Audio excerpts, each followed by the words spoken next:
Hello, Internet. Welcome to another episode of the Get Geek podcast. How y'all doing out there in Internet land? I hope you guys have been as geeky as you possibly can over the last week or so since we last joined our adventures in the Get Geek podcast.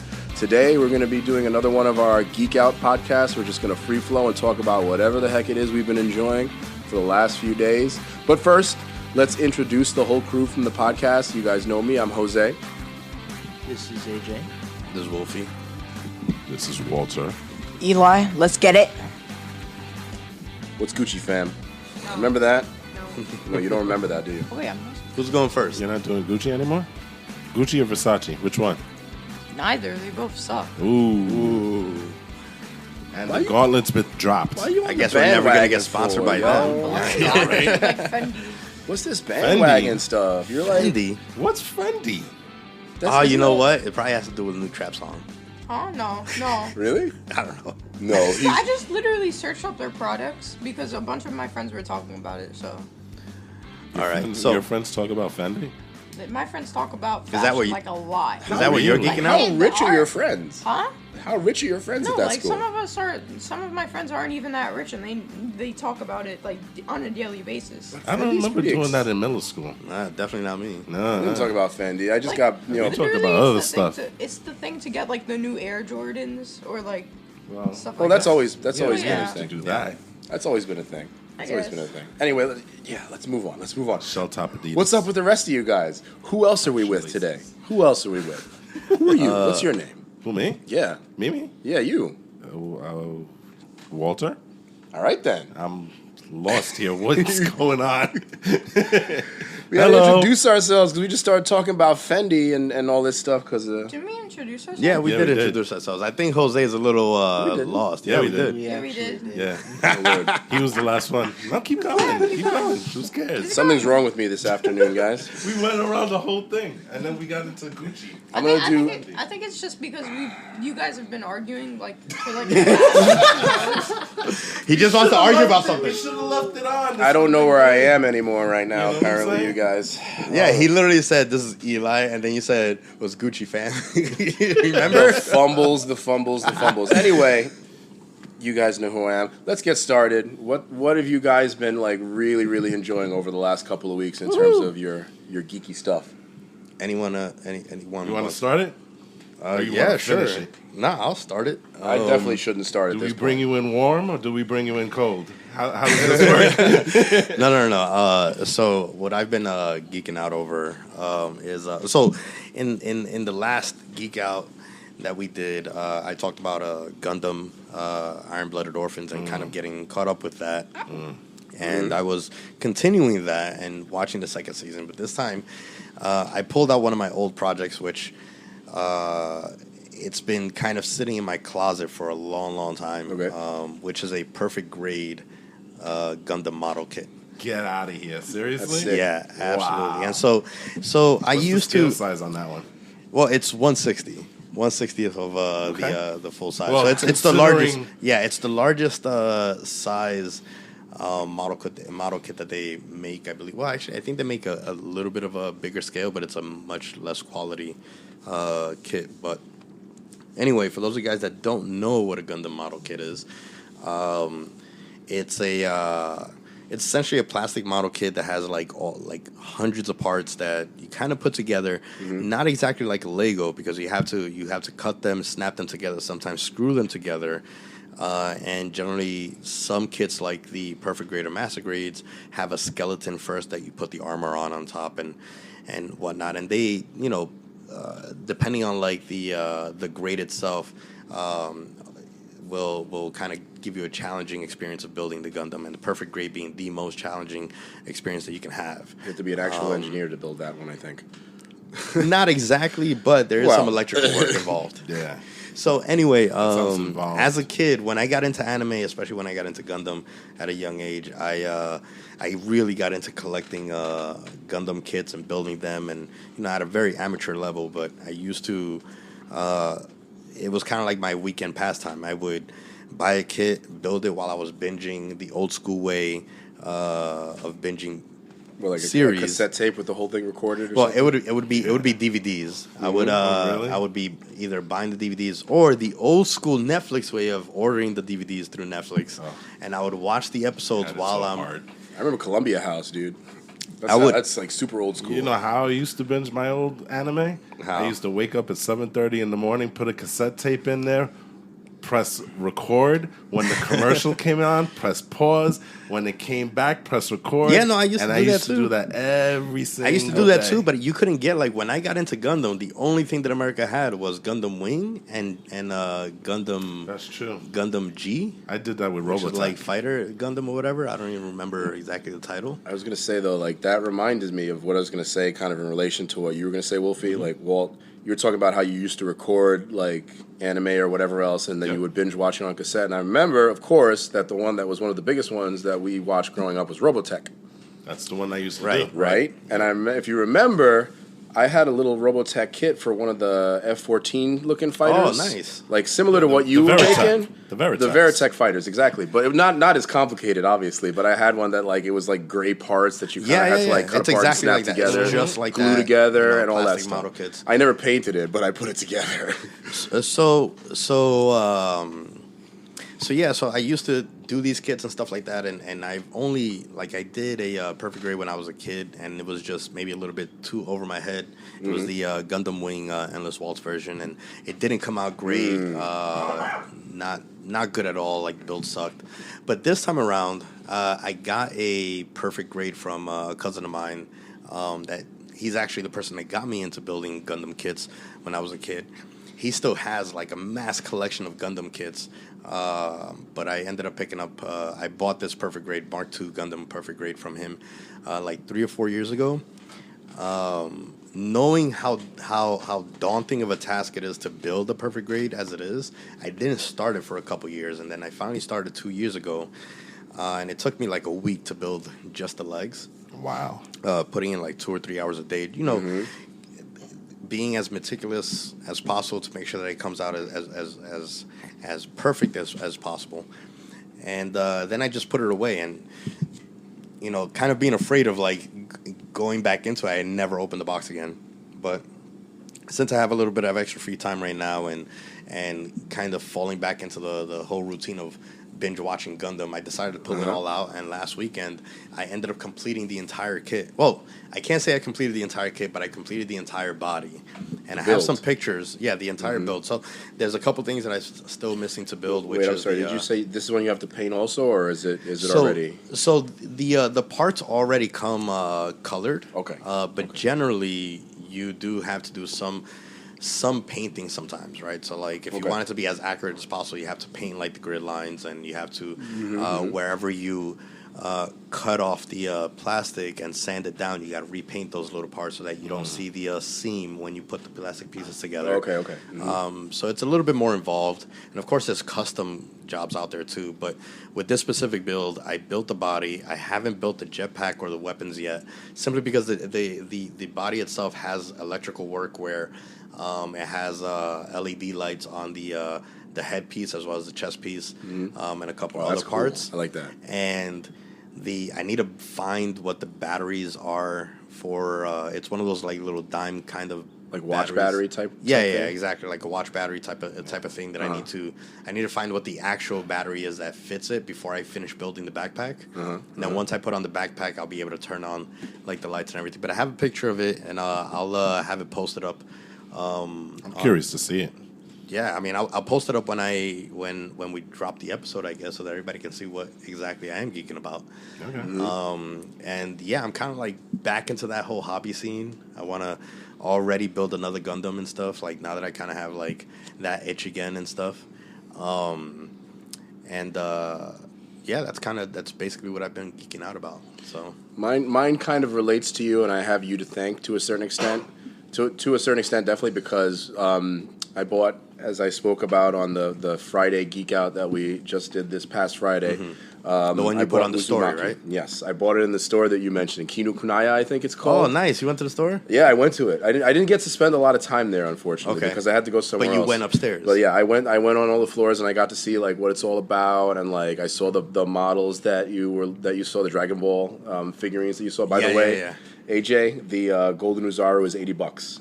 In case you were wondering, I know you were asking. Those about are, that. yeah, it's not bad at all. Not that bad. Not bad at all. They look so sick. Yeah, I think it looks huge. What Oh, about and just to let you know that Mark II Gundam is about the same size as that the So those are ours, like what, yeah, it's It's like about about a- that size. It's about it's a Foot little bit. or I a little think bit more it's than a foot. Yeah, it's a little bit more than a foot. The Mark II, the perfect grade Mark II. Okay, so that means that the actual Gundam would probably be like 70 something. 80 It'll be. feet. It's like the size of like a freaking building. So Yeah, so in the like city, 80 yeah. feet probably or something like that if you count like floors and ceilings and in between floors. Well, stuff 60 like feet that. actually, because if it's a foot and it's 1/60th, then it'd be 60 feet, right? 60 feet tall.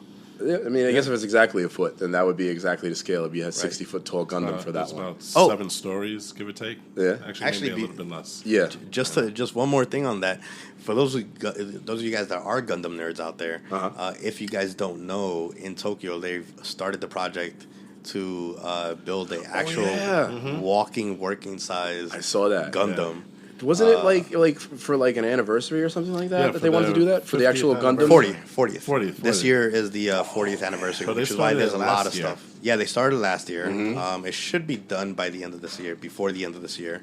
They've already had a couple Gundam installations. They had the RX-78, and they had the Gundam Unicorn as well, and they took them down. Now they're doing kind of like one that's an actual limited functionality but functioning Gundam and stuff. So that's gonna be super dope. Like without the weapons, basically. I mean, he's probably gonna be able to like take a step forward and then take a step back, and maybe move his arms Yeah, and turn his that's head. about it. So. And certain things flash on the model probably. But anyway, yeah. So Kinokuniya bookstore. Awesome. That place is awesome. That place is probably going to be like and like since just to like mention what I'm going to be talking about. Obviously, relates to this big store, which I guess I didn't explain what kind of store it is. It's manga, it's anime, it's all things related. It's a bookstore on the first floor. Wait, what was the third floor again? Because I didn't spend that much time in there. The second floor is the manga and anime. No. That's and all it. that. So it's there's 2 floors. It's 3 floors because Three the floors. basement. The basement is all Oh, yeah. imported Japanese. It's basically an imported Japanese gift store, as well as a whole half section of all Japanese only magazines and newspapers. I guess that That's for right. people in the Japanese community that want to have like some Japanese publication that they can just buy. They can go to the store, go downstairs to the basement, and they have like basically the magazines and everything that they would find back home down there. So that's like the real Japanese tourist section, and the other 2 Right. floors are more like for the Americans So that yeah, want to there's that experience basement that gift stuff. shop section. Then there's the first floor, which is a traditional bookstore with some items that are of Japanese culture. And then there's the second floor, which is their floor upstairs, that has all the manga, DVDs, That's so cool. gifts, Gundam model kits, and a Japanese little cafe and stuff with some Japanese treats and all that. It's a really, really cool place to just kind of go and take in a little bit of Japanese culture. Where is this again? It's by it's- Bryant Park. Yeah, it's It's over Kinokuniya there? Books in the city in Manhattan, here in New York, for those of you guys that don't know where we are. And it's, if you get to Bryant Park, it's pretty much right across the street from Bryant Park. Yeah, it's it's exactly. It's like It's like next to, hidden in plain sight. like the Whole Foods there and all that. Like it's hidden in plain sight. Because I worked there for years and I'd never noticed that place was there, which is a travesty. Wow. A travesty. Like I like not right there, but like on 39th and 8th. Yeah, which yeah, is yeah. super close. You Yeah. know, and I would walk over towards Bryant Park to take the train. So Right. or I would hang out in Bryant Park with friends, like at lunch or like whatever else. So the fact that I never saw it after all this time, Right, right. because they're celebrating like their 40th anniversary or something. Also, I think I saw on the bag that I received when I purchased what I'm geeking out about, which is Uzumaki. And for those of you who don't know what that is, or those of you that didn't get a chance to see our Get Geek Out Fridays, which you should totally check out, because we're going to try to bring that to you as often as possible, get to know you guys a little bit better, and tell you what we're nerding out about over the last week or so on an individual basis. But so I went to this store, and I bought Uzumaki, which is a manga. It's a Japanese horror manga that has been out, I think, since 1999, or it was published in 19 chapters in separate magazines in Japan. Then I believe they turned it into a 3-volume set. And then what I purchased, which makes the most sense for me, is the giant manga volume, the graphic novel, if you will, which is about 600 plus pages. And I read it in 2 days. I bought it last Saturday.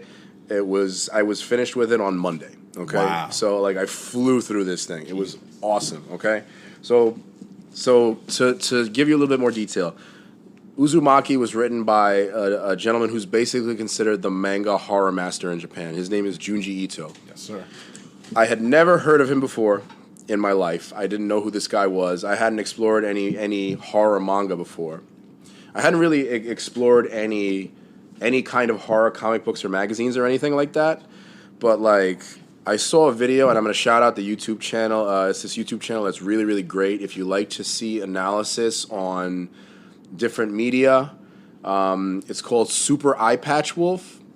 And what? Super Eye Patch Wolf. I know it's a weird name, but this guy is amazing. I sent you a video from this guy earlier in our WhatsApp. His ears picked up the minute you said what? You know what I'm Super saying? Eye Patch Wolf. Anything with wolf is cool already. Exactly. Yeah. But this guy's channel is dope, and I got to shout him out, like I said, real quick. He made a video called How Media Scares Us, right? And it's really interesting because in the video, he talks about how different types of horror work when it comes to movies versus TV shows versus animation versus comic books and things like that. And he's talking about how all these different mediums function when it comes to creating scares. And he talked about all these other mediums, right? He talked about movies and all of that. I think he actually started off by talking about The Shining. Mm-hmm. And then he has another video about why The Shining is scary also. And he has that video that I sent to you guys about why Silent Hill 2 is amazing, which I think we all agree. Yep. And why it's scary as heck. Yeah, Silent Hill is pretty freaking Silent Hill 2 is creepy. 2 is pretty that was the one where we had the weird experiences. Or was it one in your house? I can't remember. It was one. It was either one or two. I think it was 2, and it happened again when I was. I don't think you were there for that when I was watching The Exorcist, but the tape, but the one. Remember, there was a different version, the one that wasn't shown in the theaters. Yeah, I saw that in the theaters. Yeah, remember I told you I had a weird story about. So I saw it at home, and I had another experience with that one. I think I've had 2 experiences. I think maybe those movies really are cursed because, like I said, I had a weird experience watching that version also. I don't even find The Exorcist to be that scary. It's unsettling. It's unsettling, yeah. But because of the stuff that happened in the movie theater when I saw it, that creates a certain context that scares me a little bit more about watching it again. Right. Even though I have. The other thing was that crab walk. That wasn't in the original. But that was really unsettling. Not scary. I feel like all of us kind of get more unsettled than straight scared, but still, it's psychologically creepy. But that gets me back to, of course, to Uzumaki. And what's great about it is, and the reason that you kind of find that he's a master of this medium, and I'll explain the story, I guess, in a minute. A little bit, obviously. I don't want to spoil it for you guys because, Walt, you're going to read it, I think, next. I just handed you the copy. Dying to read it, and I haven't gotten a chance to. And I'm so glad that. What was the other one, the anthology that you wanted to read of his? I think it was called Fragments of Horror. Fragments of Horror. Yeah. I want to read that as well. And Gyu and Tomie apparently are all of his best work. Great pieces of work. Oh, man, the artwork is incredible. But, just to explain what's very interesting about it and how he kind of masters the medium and why he's considered one of the best in creating in any kind of comic or manga, a horror atmosphere, is he's the master of something that is very unique to comic books and things like that. It's the page turn. It's where it's pretty self-explanatory. You have this sort of building tension, and it could be horror, it could be action, it can be something different depending on what kind of genre you're in. Mm-hmm. You have this building tension page by page by page, and then you turn the page, and some crazy stuff is on that next page. Okay, and this is what you find a lot in Uzumaki. So let me explain a little bit about the story again without spoiling it for you guys. So Uzumaki is essentially a book where the spiral is the enemy. It's not your traditional there's a vampire or a werewolf or a monster that you're familiar with trying to kill you.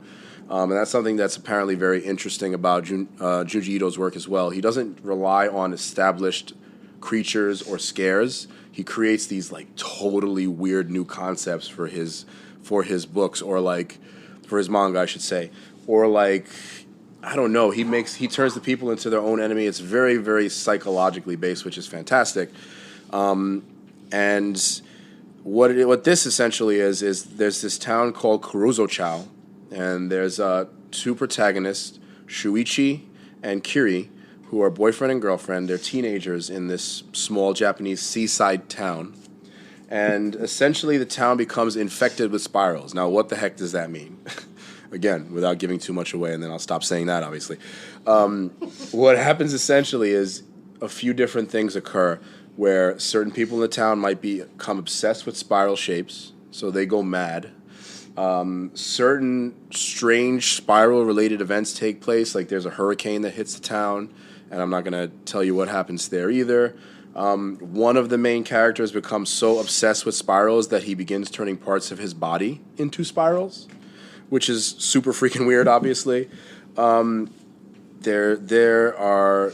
There's another storyline where two characters become intertwined, almost like rope, okay, which is super wild. There's another one where these two teenagers, and again, this is 19 chapters, and the way that they build it up, I should say, is that each chapter can be separate. It can be its own separate story, but it's all related to the overarching force of spirals, which is presented as like a force of nature in this, because they, if you look in nature, actually everywhere, you see spirals everywhere. You see spiral shapes and things like that. It relates to the Fibonacci sequence. Right. But like basically it's all that. You get all this tension that builds in chapter after chapter after chapter, and mostly you're observing through the eyes of Shuichi or Kiri, the main characters, and all the crazy stuff that's happening to the town, or through their parents or through other characters.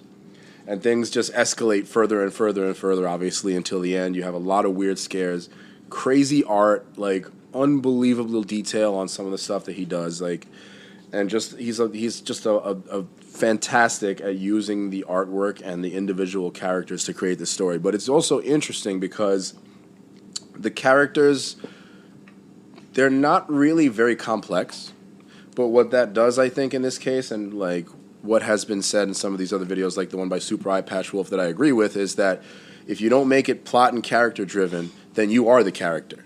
So you step into the shoes of the character, you feel more like you are the one who's observing this stuff rather than they are, okay? It's kind of like how in a video game your character's a blank slate, and that's how you insert yourself into the character. It's kind of like that in this. He gives them just enough personality to drive the story, but not too much to overwhelm you observing their story, okay? So it was amazing, obviously, if I can't say it enough. It's an amazing manga. I definitely recommend it to everyone here who likes anime, manga, or any kind of books or comic books or anything like that. And the other thing that I'm definitely intrigued about is that I came on board to Junji Ito at just the right time, apparently, because on Adult Swim later this year, they are creating an Uzumaki anime that actually looks really, really interesting and really sick, because you figure it's hard to translate that from the page to the screen. It's just a totally different way of building tension, but I like the art style that they're using for this so far. And something else that was really cool, I don't know if you guys got to see the trailer that I shared, is the atmospheric music that's really weird and unsettling in it. If you didn't get a chance to see it, check it out, because the music almost feels like the manga from reading it once. That makes it awesome, because a lot of horror movies, you get a lot of atmosphere from music or lack of. Yes. You know what I'm saying? Mm-hmm. So I like the fact that I'm hearing from you that there's a lot of good atmospheric music, because that only helps the story. Mm-hmm. You know what I'm saying? And it looks like what they did, without completely ripping off panel for panel, is that they take certain panels. It looks like it's a very static film, which might work here. They just animate certain panels. I don't know what to the extent to how they're going to do it, honestly, but the way that they do it almost feels like you're watching a manga, from what I've seen. Like I said, there's very few scenes where you actually see motion. Most of it is stills from the manga, just to, like, I guess, get you hyped up, and then at the end they show like two scenes that are animated, but they're animated, like, again, almost in such a way. Yeah, that's what I'm saying. Like, it's almost jarring how they animate it. That could be really freaky. Okay, like, it's something that I'm really looking forward to, because there was something else that came out a few years ago called the Junji Ito Collection that was apparently poorly received. There's a live-action Uzumaki, which I started watching. It's corny as heck. But like most live-action anime adaptations are. Yeah, absolutely. It's like really, really corny. I'm still gonna watch it just because I'm curious to see like what the whole thing is like.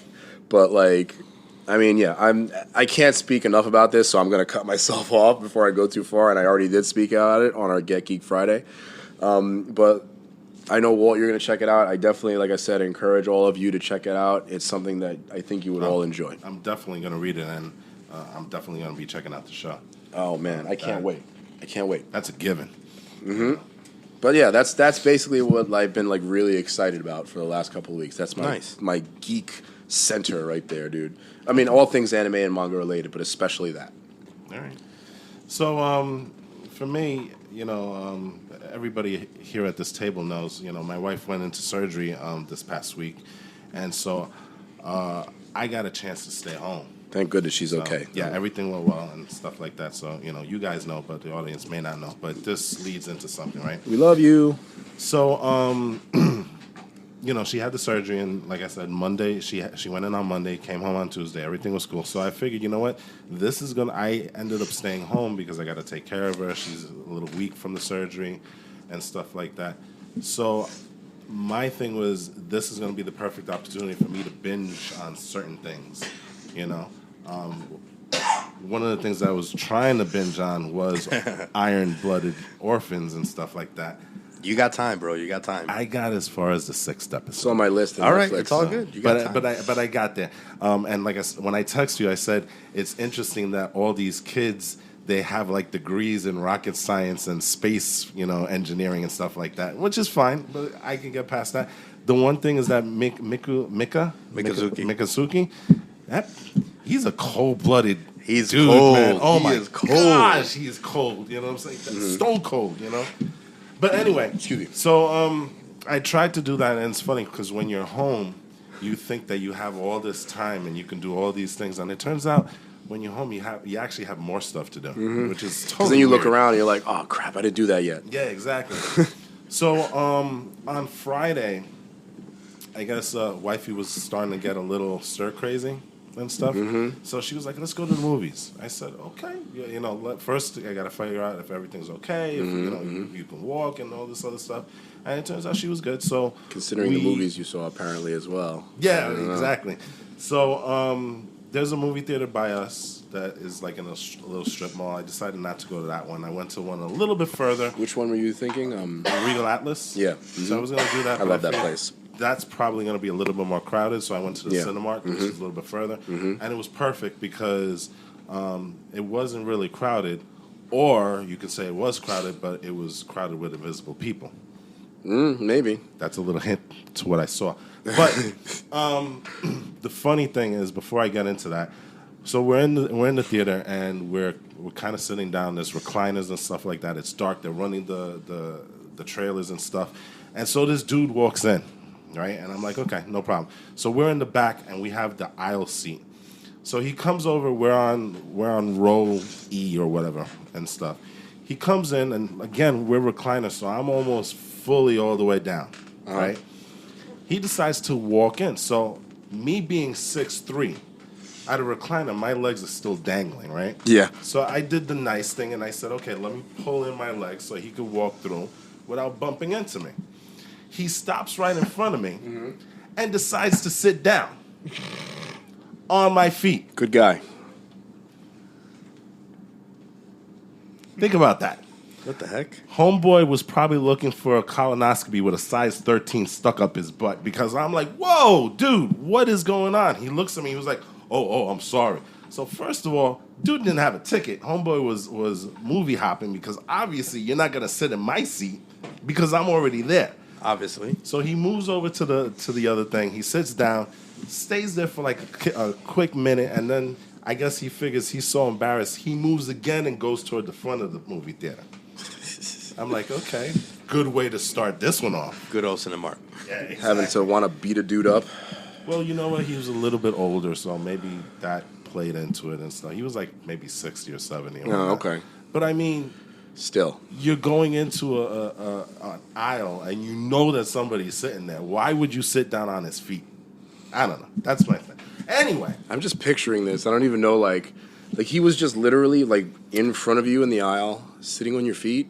Yeah, Or like he walked up and like Indian style or something. No, he like you know how like when the recline that piece goes up. Yeah. Right. He sat down on that piece On the recliner. on my feet. Like And he didn't say anything.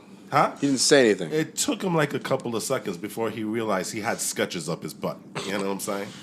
So I'm just listen. All right, podcast over. Yeah, exactly. Oh my god. Anyway, Wow. Okay. after we got past that traumatic experience, we ended up to go see The Invisible Man. I really want to see that. Okay. I heard it was so good. Yeah, it came out February 28th, right? I mean, Friday, February 28th, right? Rotten Tomatoes score of 92%. Mm-hmm. Okay. Budget of $7 million. Elizabeth Moss. And they're thinking that it's probably going to hit like 25 to 30 million for the weekend. So So, it's a already success. it's a Nice, profitable that's thing. awesome. A runaway success. It's a Blumhouse film, right? So those usually things, they usually Yeah. make money. I think, no, I'm sorry. It's Universal. Is it? No, I thought it was Blumhouse. But I it's saw the trailer Universal. the other day. But it's Universal. It's part of that whole dark universe that never happened. Really? Yeah. Blumhouse isn't you owned by? No, they're totally different than Yeah. Universal. It's definitely Universal. Okay.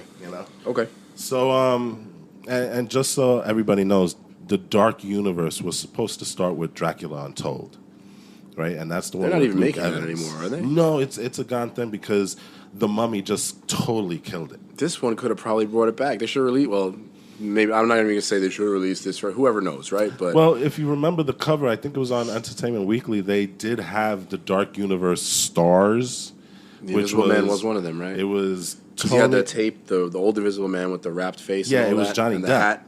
It was Johnny Depp. Oh, that okay. That was playing the role. He was supposed to be it. He was supposed to be.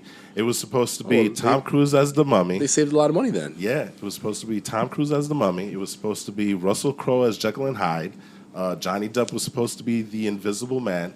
Javier Bardem was supposed to be Frankenstein. That would have been dope. And they were trying to get Angelina Jolie to be the bride of Frankenstein. See, I love all of these people, but none of those movies would have made money. Oh, absolutely Not a not. single. Because the amount you would have had to pay those people, But like again, they were trying Elizabeth to Moss, mimic. you Maybe. like give her $1 million and you're done. They were trying to mimic the Marvel, DC, Godzilla universe type things. They figured, okay, we have a property. We have the Hollywood monsters. Nobody knows how to do it that. like Marvel though. No, Because they started crashed with and they started burned. with actors that weren't that expensive, and then they finally came around to the expensive actors. And the thing about it is, they marketed it before the movies even came out. Yeah. So it's you kind of stuck your foot. Universal probably learned from that, and they said, okay, you know what? Screw it. We're just going to do standalones. They had a size Which is 13 good. sketcher up their butt. So this movie was done by writer and director Lee Wannell. Mm-hmm. So you know him from the Saw franchises. Mm-hmm. Him and James Wan started that along with the Insidious and all that stuff. Mm-hmm. James Wan was the director on those things, and he moved on and he did Fast 7. Aquaman, He right? did Aquaman. He did the Conjuring franchise. Yeah. Lee Wannell kind of just kept on writing, never got into the director's seat until Insidious 3. And then he made another movie, which I think is one of our favorites, Upgrade. Yes. Yeah, I love haven't that seen movie. Upgrade. Oh my gosh, you You gotta haven't watch seen it. that? You have to watch it. Oh my But god, that would be that's the- so up but your that's- alley. But that's I the think. one that's like first person. No, No. that's Which is the one- serious something. No, that was something Lord. Harry. Yeah. I started watching that. I haven't finished it. It was Yeah. fun to watch, but like it wasn't like I I feel would. like I'm yeah. gonna get like nauseous watching that one. I thought Yeah. Upgrade was that one. No. Upgrade is really good. You should watch it. Upgrade is the movie, like real quick. It's the movie where this guy, like, he gets like he basically doesn't Hacks die, himself. but like Well, he yeah, get, that's true. his girlfriend right dies or his wife, and And he gets he's, killed, paralyzed. and he's paralyzed and all this stuff. And this guy And he has, approaches like- him and says like, I can give you like the power to like walk and do all this stuff again with this Little like thing, this stem. computer I've invented. But what turns out is that this computer actually gives him like freaking practically superpowers, and he like It fights hijacks dudes. his system. Yeah. You So know he, what I'm but he saying? like fights people. He fights like a robot, like in all this weird efficient way. have to watch But it. like Alright, he cool, gets cool, cool, stronger. cool. I know what I'm gonna watch Like, tomorrow. Then you know, I'm not gonna tell you no That's more it. because I'm gonna I'm watch gonna it spoil tomorrow. the Awesome. awesomeness of it. Sweet. You gotta watch it. It almost made it onto like it's our unlike my favorites. cube, got- but this entire time It's I got thought it was the one that was 3D. It's got fake Tom Hardy in it. Yeah. You know what I'm saying? Oh man, You know he who kinda he is? and he Logan kinda Marshall top- Green. Yes. Okay. And he's really good in it. Okay. You know what I'm saying? Cool. So you Yeah. should go watch it. Yeah, Upgrade yeah. is a movie that anytime somebody says I haven't watched it, I said, dude, go watch it now. All right, You cool. know, it's like one Done. of my favorite little indie movies. And It's an stuff. awesome Done movie. deal. It really is. It really is. So Lee Whannell did that one, I and that didn't- was the first time he That's right. directed. Yeah. No, he directed first time for Insidious 3, and then he did this, and now he does this one. I'm going to tell you this: The Invisible Man is not what you expect. No, that's what I heard. That's why I In a like good it. way or bad way? It's in a good In a way. great way, from it's, what I heard. It's updated to now, and like I said, it's not like you I don't think it look at. spoils it to like say what's because it's a thematic difference. It's not a storyline. No, I don't want to. difference. No, I hate. I it's- don't want it's, to. it's different. Well, it's a storyline difference too, but it's mainly a thematic difference from what I've heard. Let's very not least. spoil it. Yeah, just let's in not case. let's Okay. not spoil it because Just in case, because I don't want to know. It's I love funny, it. if I love you the way look that at they the did it, though, from what trailer, I understand. If you look at the trailer, they kind of hint at it, but Can't like I really said, tell. you won't notice it until after you see the movie. I was like, damn, that's why it looked like that. Okay, You know what I'm saying? So it's really, really good. Well, So- that I don't know. That I don't know about. yeah, Okay. we'll talk offline on that if you want to know more. But so the premise is that the Elizabeth Moss's character, and you know her from A Handmaid's Tale. She's in an abusive relationship, and the movie starts with her leaving, and it's like this big elaborate scheme where she drugs the guy, and he's like this big Right. Iron Man tech wizard type guy and stuff like that. Yeah, like that is the difference that No, I was going to talk there's about. a- Like that's there's- not the only difference, but I there's heard more of that a it difference. thematically it excused towards like emotional abuse and Yes, gaslighting. yes. But like there's more. that's different than the original Invisible Man. There's even more than that. There's even more than that. I hope You so. know what I'm saying?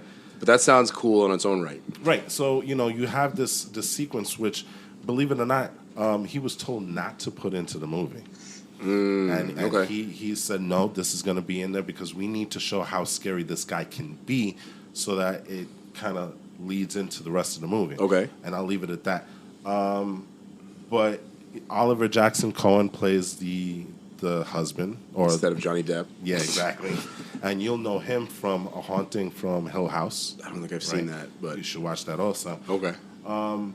And so it's a really inventive movie. Now it's not a perfect movie. There's a lot of plot holes that I saw. okay. There's literally like one scene, and this is not to spoil anything, but there's one scene where a character cuts her wrist from top all the way down along the vein, and then proceeds to have a 20-minute chase scene right afterwards with no visible effects. So That's not possible. there's those little things that As soon as she started running, or they would be right, dead. exactly.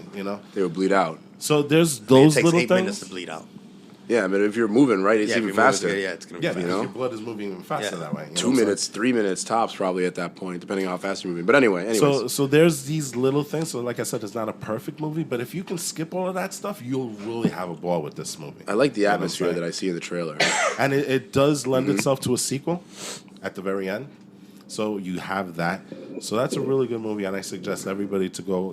Maybe it's not a movie that, it's not a horror film. It's per se. suspense thriller. I can categorize it, but then again, like I said, it's gonna kind of take away from what you guys see it as. All right, okay, So cool. I'm just gonna leave it at that. I But wanna see it, though. but it's a think- must watch. You got me really excited, more excited for it. I wouldn't say a must watch, but if like you're going to a matinee, go watch it. You know what I'm saying? Cool. It's not something that you should. Who's got time to stop go to a everybody. matinee anymore? I know. Well, Yeah, I that's did true. apparently. This is at one time. With the guy sitting on my foot. You know what I'm saying? So there's that. And the other film that I wanted to watch, and I wanted to watch this in the movies, and I didn't get a chance because of circumstance, that was Rian Johnson's Knives Out. Knives Knives Out. Out. I Oh man, I wanted to still want see to that. see that too. So these are two guys that I'm really becoming fans of. I Yeah. really like Lee Whannell and what he's doing. And Rian Johnson, I've been a fan since Brick. You saw Brick? I Yeah. love Brick. Brick is Brick is good. cool. Looper You is know what good. movie is really good from him? Last The Last Jedi. Jedi. Yeah, that's a He's good all movie the too. things. Yes. And he continues with how well he does. This one is rated 97% Rotten Tomatoes, right? Done on a budget of $40 million, but its revenue of $307 million worldwide. Okay, so this one had a huge cast. He wrote the film. And he directed the film. what did he win an Oscar for? He won an Oscar for something. Original screenplay, I think. I think so. So the movie starts Ana de Armas. It starts Daniel Craig, Chris Evans, Jamie Lee Curtis, Michael Shannon, who I love, Don Johnson, Toni Collette, Lakeith Stanfield, Catherine Langford, and Christopher Plummer. Wait, does Michael Shannon scream like every 3 seconds in this movie? Because that's my favorite thing about him. He's got a really good role. I mean, he does come not on. scream. He's more measured in this one, but there is a creepy scene with him. What's the best? I mean, like the best he scene. Just creep like nobody's business. The best scene for him in any movie is basically when he's like, "I trained my whole life for this moment. Where did you train? On a farm." Love that moment. Yep. Love that moment in Man of Steel. Anyway, I'll shut up. Continue, please. No, it's fine. It's fine. So it's a star-studded lineup. The interesting thing, if you watch Rian Johnson in his interviews, nobody did an audition for this movie except for Ana de Armas. Yeah, because he's kind of a new up-and-comer to a certain extent. And she carries the movie so well. Really? Yes, she does. She is really, really good in this movie. It's a whodunit. Yeah, right? I heard it was kind of a similar vibe to like Murder on the Orient Express or yeah, Clue or stuff like that. The only thing is that and I don't know if this is a spoiler or not, you get kind of a sense of what happens really early on. Okay. And he did that on purpose. I was going to say that. It sounds like it's purposeful. He did it on purpose because... And let me tell you something. The characters are super fleshed out. You know exactly who these characters are. Rian Johnson is a master at this. You know what I'm saying? He gives you everything. You know who Chris Evans is. You definitely see, how disassociated these other characters are. They're all rich, right? But they're all, and the story unfolds. And the way at the very end how he ties everything together is just masterful. I can't say anything else about this because, again, you have to watch it. And this is one of these movies that you have to sit down and watch. I really want to see it. You cannot be doing anything else because you'll miss one little thing, and you'll be later like, what happened? What does that mean? Why did this happen? What? He does the words of Chris Griffin. Very good thing. Daniel Craig. I heard he's one of the highlights also. Oh, he is really good. He's and got Chris the Evans southern looks like a drawl. good jerk. Oh, Chris Evans has a thing. Yeah. I'll leave it at that. I'm glad he's finding some post-MCU success not related to superhero stuff also. But like I said, Ana de Armas, she's the one that steals the show in respect to having all that big talent around her. She's really the actress, the actor in that film that kind of binds everything together, and she does an excellent job. So this is something that I really, really think that, again, everybody here should watch. It's an awesome film. It's probably one of my favorites. I'm becoming... And like I said, Rian Johnson, he is definitely becoming one of my favorite writer and director guys that are out there in Hollywood because I don't think I've ever seen a film of his that has been bad. I haven't seen Looper, but I do want to see that. That's the one with really good. Well, yeah, I wanted to see that. But I saw Brick, and I was going to say the thing that I love about him is so far from what I've observed, and you can tell me if Knives Out kind of continues this tradition. Seems like it does. He has a way of modernizing and bending genres because that's Brick. That's what Brick is. Brick is a freaking film noir in a high school. So you have teenagers talking like gumshoes from like the 30s. I love it. Well, love it. He spoke about that because he said, the traditional whodunit is you as an audience member waiting and going through all the clues and waiting till the very end to figure out who did it. And he said, you know what, for me, that didn't make sense in my thing because I want my audience to kind of know what's going on, but then at the very end still be surprised about it. Okay. You know what I'm saying? So he is taking that whodunit genre and he's turning it on its head because you get to find out very early on what happened. Mm-hmm. But from a certain point of view. Okay. So that's all I'm going to say about that. All right. But like I said, it is a really, really good movie. I suggest if you have the chance, please go out and watch it. Rian Johnson, you have my love. All right. That sounds really awesome, and I really wanted to see it anyway. So let's move on. My Geek Out is going to be real short and quick. So basically... I like how you change voices. Hello. So basically, I'm gonna be reviewing an album made by Trippie Red, and a famous artist that's I feel like he's been growing a bit more popular. Well, you talked about Trippie Red before, right? I believe. No, Or was that something? No, that was Roddy something Rich, different. right? Sorry. Last time. But yeah, I have actually been hearing a little bit about Trippie Red. I don't know any of his music because I don't listen to music nowadays, but I have the time? I have heard Trippie Red kind of come out on my radar, so it would be awesome to learn more about him. Well, he came out with this, not so new, but he came out with it 2020. A new album called A Love Letter For You, and it's number 4, part 4, and it's deluxe. And just to make this quick, I would rate it 3 out of 5 Dragon Balls. 3 out of 5 3 Dragon out of 5 Balls? Dragon Balls. Except there aren't 5 Dragon Balls, bro. There's 7. Yeah, Hello. it's gonna be 5 for like. All right, so 5 now- out of 7 Don't worry Dragon about Balls. it. Just adjust So- it. So if it's 3 out of 5 Dragon Balls, is that like 5 out of 7? Or 4 out of 7. 5 out of 7. 5 out of 7. Okay. Well, what can just tell us a little bit more of like maybe a song that you like, or like what you like about maybe the way that he raps or his beats. I have or something one like question that. actually. Yeah. Do you know what the when he calls it a love letter? Do you know what is it a love letter to or to whom? Is it to rap or is it to like a fan base or whatever? Yeah, I actually think it's for the fans, but I Okay. don't really know much about that. Okay. Cool. It's a love letter to original rap. And like No. like Real like rap. I asked. Is this like straight up trap music still? All right. You can tell It us. is? You don't nod. You got to. They can't hear your nods. Yeah. It is trap. Strap music.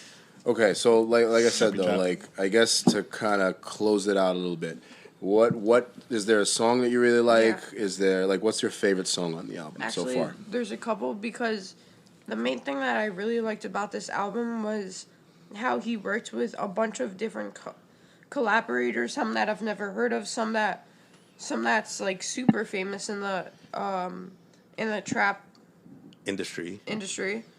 and In the trap rap. like 3 of my favorites. Actually, I'm gonna just go with 2. Can You Rap Like Me, Part 2, Okay.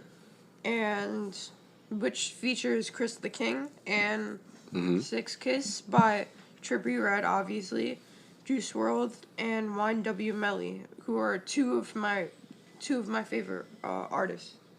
Cool. So why don't you just tell us one more time the name of the album and the artist for those people out there that are looking to explore. What's that name again? A Love Letter to You or A Love Letter for You, Part 4, Deluxe. And the artist is Trippie Red. Dope. So off the album, are there any hits that came out of that album? Like, are there any like in the top 10 of Billboard or stuff like that? Not necessarily because not necessarily because I mean Trippie Red, he doesn't come out with hits. He just comes out with one of those like low on the radar but really good songs that Kind of underground. that deserves attention, but it just doesn't get it. He's more of a up and comer at this point, but like well, not really an up and comer anymore. If you had like you said like one of the bigger albums so far this year when it was released. Yeah. Cool. Dope. That's really cool. I don't really like trap rap, but maybe I'll check it out on your recommendation. I'm I won't be so leaning to checking it out such an old curmudgeon. just because of the last 2 Geek Outs. I'm probably gonna try Roddy Rich and Trippie Red. I'm gonna try You could to play it here. listen. Don't do So I it can right hear now. it. Not now. No, not me. I don't want to listen. I haven't right heard now. it yet, right? No. How about this? If we all listen to the album, will you do your rap on the podcast? Yes. The Busta Rhyme rap? Challenge Ah. The Busta Rhymes challenge. to be continued. Okay, Can you you don't do have to it? answer now. Yeah? Yeah. Yeah, you'll Do it. Yay! Not today, though. You got I didn't say today because we still got to listen to it. We can't listen to it during I the can't podcast. wait to see that on our IG page. Oh man, that's gonna be awesome. All right, so it's a is that a deal? Were you gonna shake on that? Okay. All right. So you're gonna hear you rap man. soon. We're not gonna say when, but soon you're gonna rap on our podcast, and it's Yeah. gonna be freaking awesome. And just a quick shout out for my last Geek Out. Basically, 2 new characters came out on Dragon Ball Legends. And We're gonna have an see- argument now. Yeah. Let me clear the table. This is like our clear some pre-podcast, which we will not talk about. So, Here we go. AJ. In one corner, Me. in the red corner, AJ. So Or give me- as I'm known in DB Legends, Majin Cooler. or you could just call me Get 'em Rex. We still have to get you guys battling each other. So like, so on so IG. tell us about the 2 characters. But first of all, for, Ooh, somebody of all- woke up. Somebody woke up. what's your review? Well, first of all, what are you reviewing? I'm not saying that yet. Well, then I'll just come out with it then. What? They released 2 new characters, primarily from the vein of GT. They came out with Sin Shenron, not Omega Shenron. Yeah. This is the 1-star Dragon Ball version of the character. The second character is not... Oh, I was about to say Majin Vegeta. Baby Vegeta. Yep. And that's, again, for the GT tag. They also came out with Extreme Majin Buu and... I like oh, that. God. There was one more character. Wait, and what's I'm Chi-Chi? completely Chi-Chi. blanking. Yeah, What's Extreme- Chi-Chi. what's Extreme Chi-Chi. What's extreme? Or just the Extreme extreme class? So, yeah, card? because okay. they have... I was gonna say, what's I was gonna say, extreme? is it Chi-Chi like Okay, yelling so- really loud? Yeah. Let me clarify. There are 3 tiers in Dragon Ball Legends. You have heroes, which are basically the ones no one uses like ever. No. Unless it's Shallot. Shallot. Super He's Saiyan con- 3 no, Shallot no, can I compete consider- with Sparkings. I consider him a Sparking, like straight off the bat. with the Super Saiyan 3 transformation. With the Super Saiyan 3, with Super Alright, Saiyan 2. Okay, let's go on. Extreme is like in the middle, where you have some good characters that you might use for competitive and or, any other Mostly excursions. for support. Yeah. And then you have the Sparkings, which is what everyone uses. And then even there, you have a whole tier list to denote which ones are the best and which ones are completely dumb. Hercules. Well, that's kind of a given. Guess who's the best though? kind of a given. Yamcha. Yeah, you wish. So they came out with 2 new Sparkings that Elias doesn't. He Garbage, doesn't right? like them at all. Garbage. But here's my thing though. Here's my thing. Where I can see you might say they're garbage because They are. their moves aren't exactly spectacular. They're garbage. Like Sin Shenron, it could have been done better. His ability, it's reminiscent of the Sparking Zamasu that came out like centuries ago. And it's basically where if you kill the character, he gains like 25% health upon death. So he But comes, except with Sin Shenron, it's basically the same thing. I don't know what the exact percentage is, but, Garbage. look. Either way, so there's that. I don't know much about Baby Vegeta, but all I know is I want that for my GT team. He's a support character. That's all I have to say. Both of them are supports. They're not I can even... see where you might say Baby Vegeta is a support character, but I'm not gonna agree with Sin Shenron because Sin I Shen- can see his potential as an actual competitive character. Like Okay. if he can be one of those characters that completely draws out the match. Like imagine you have because he dies and comes back, right? yeah. I mean, that's gonna draw out a Imagine match. you put- resurrection. He's like your tank character. He just gets beat up, but like that's still a He's value. he's like Jason in Mortal Kombat X. yeah. Mortal Kombat 10. He Sorry. just keeps coming. So even if he doesn't kill you, he's gonna like really weaken you. Sounds Yeah. like it anyway. You put the archaic Zamasu that I was talking about, the one that also comes back from death, Elijah. him on a team, and then you put in good Majin Buu, who just recently got the Zenkai Awakening. Okay, that's a good character. But first of all, All of that regeneration, that is going to draw out the match so long, and if you know how to use your characters, you might get the guy to the complete timer when it's out. I still need to see you guys actually settle this Wait, in a match. Whose Geek Out is this? Is this Andre's or is it Eli? He's the one that wrote me into it. But first of all, It's a who's takeover. higher? Who's higher? Okay, on the okay. I tier gotta S? stop. I gotta stop. Go to your corners. Hold Go to your corners because this is a Geek Out episode, not a Dragon Ball Legends episode. You guys already shouted about this on the last Geek Out episode. All right, one last question.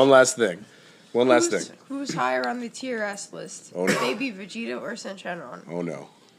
I don't know because I haven't checked yet. Okay, Baby thank you Vegeta. for that answer. Thank you for that answer. Okay. And we now know what Eli's been geeking out about. Go back to your quarters, gentlemen. We still have to settle this on Instagram. Remember, you guys said you would do that. Yo, he just hulked up, He dude. just flexed. He just flexed on you, AJ. He is flex back with your geek out. All right, What's your geek out? Tell us what's up with what you're geeking out about. Do it. Just do it. Don't let your dreams be dreams. Oh man. Oh, shout out to Shia LaBeouf. All right. Tell us about it, man. Tell us. All right. I haven't been up to much recently. The merits of being a college student and an employee. Mm-hmm. But You're working your one butt of the off. things that I've been doing, you guys, I've mentioned this quite a few times. I do a lot of writing for a D&D campaign I run every once in a while, and I was just I was brushing up on the lore of some of the characters that players might interact with. Specifically, I've been looking into Archangel lore and maybe a little Infernal lore too, and the way hybrids would work in the game. Mm-hmm. Like I clearly defined different types of hybrids that you might find. Mm-hmm. Like there will be sub-classifications within that classification. I've been really refining it. Okay. I've also been name shopping. Again, I want to reiterate this and I want to be very clear. I love Supernatural, the show. But I also admit that it has some failings. And one of the failings that it has sometimes is naming things and acknowledging things and even bringing back some things.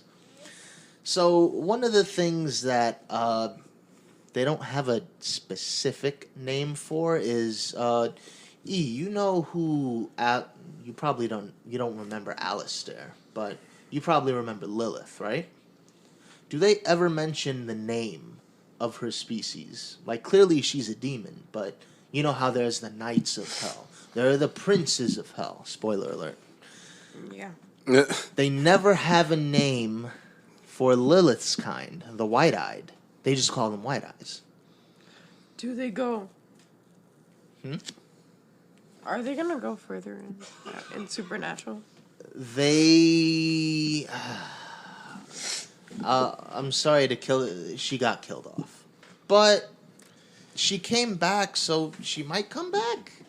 I mean, and given who the villain of the last season is, it's not impossible, even though Lord dictates from a previous season that he shouldn't have any power over there. But Spoiler alert. yes, God. spoiler. Okay. It's yes. always a spoiler when we talk Supernatural. So, yeah, I've been name shopping for that species, or rather, sub-classification of demon. Other than that, we did see yesterday Superman Red Sun. Oh. I was told that I need to First see of all, that. no. Yes. First of all, I just Please want don't spoil too much. No, I won't, like... Did you read give me a the second. comic, Wolf?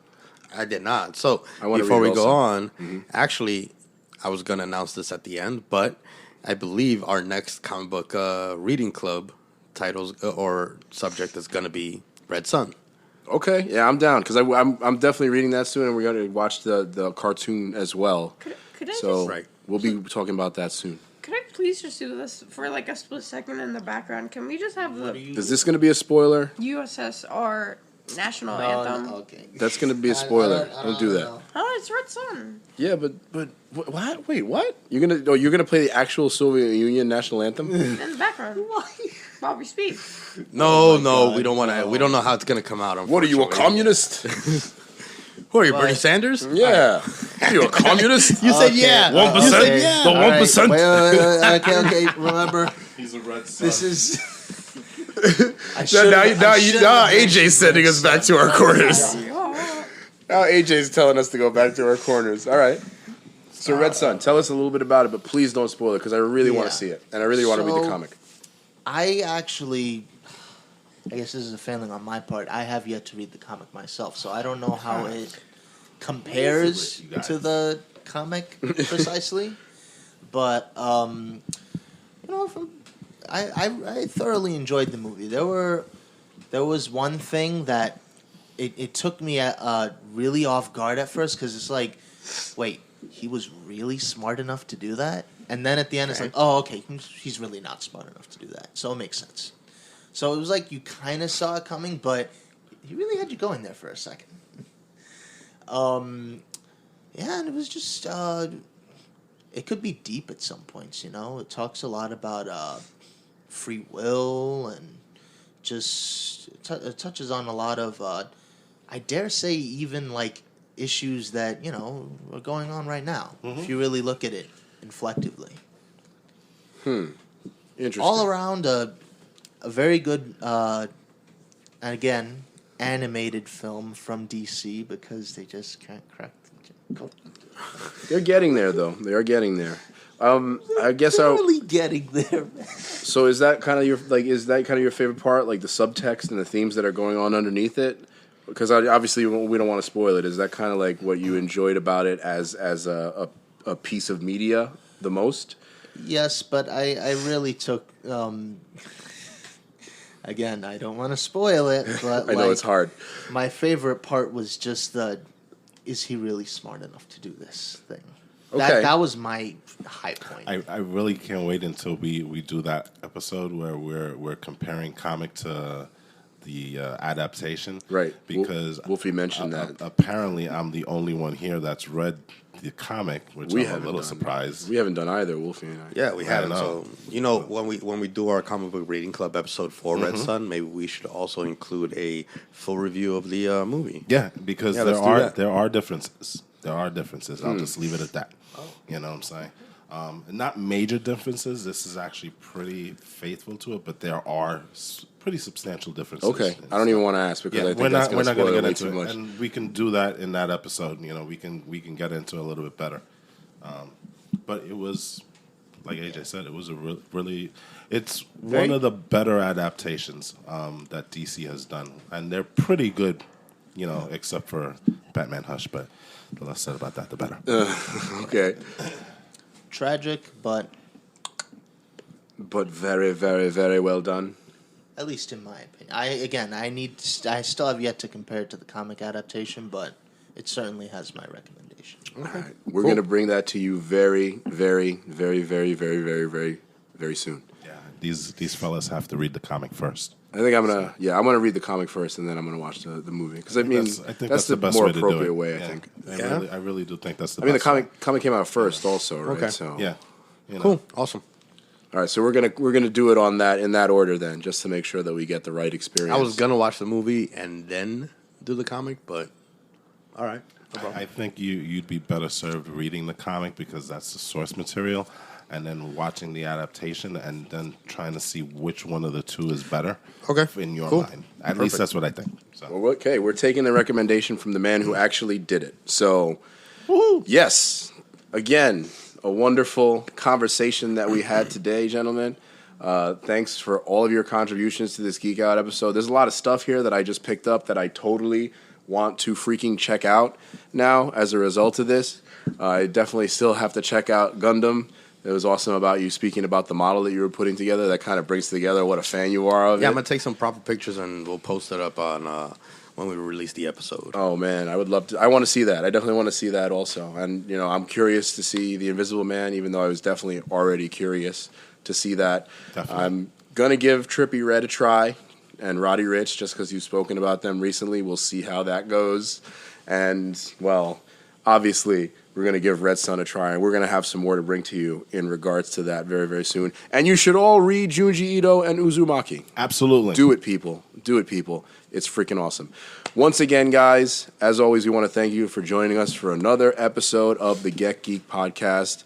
Thanks as always. We hope you've enjoyed our recent episodes. If you haven't gotten a chance, check out our last episode, the Get Geek Awards, the Geekies, where we broke down a couple of categories. We talked about our favorites of the last year in geek culture. We had a lot of fun with that episode, and if you guys really liked it, we'd love to do it again next year. So give us some feedback, check it out, let us know what you thought about it. Again, we had a blast with it, so we hope you guys did as well. And as always, check us out on all your podcast platforms, Apple Podcasts, Google Podcasts. We're on Spotify. We're just about everywhere you can find us. Feedback on Instagram. Check us out on Facebook. Like, share, subscribe. Show us what you guys want. Tell us what you guys want. And, of course, we'll try to integrate whatever suggestions you guys have into what we can talk about on any of our episodes. We always appreciate you guys giving us some feedback. What? All right, we already talked about Red Sun, Mr. Soviet Union over here. All right, Eli. I guess that's the outro music. All right, you're a democratic socialist? Socialist. Yeah. 1%. Socialist. And guess You what? cannot Baby play. Vegeta and Shenron suck. Oh Listen, my God. listen. Everyone knows that Goku is the best character. Everyone knows this. He's the absolute best. Actually, under 21. I tend to disagree with that. The legendary Super Saiyan. You are Hello? fake news. Actually, no. He's on like You- tier 4 now. You are all fake news. He's actually on tier 4 now. All of you are fake All right. news. I'm Actually, taking over. Z in my mind. All right, at all right. heart. He got the Zenkai Awakening also. Anyway, Oh, guys. yeah. Anyway, No, guys. about the difference. Again, we're not gonna hijack this with Legends, guys. No, this is gonna be its own episode. Remember, and you guys are gonna fight this out. But yes, Kakarot! thank you for joining us on another episode of the Get Geek podcast, gentlemen, Rolly ladies and gentlemen of the internet, of the geek internet.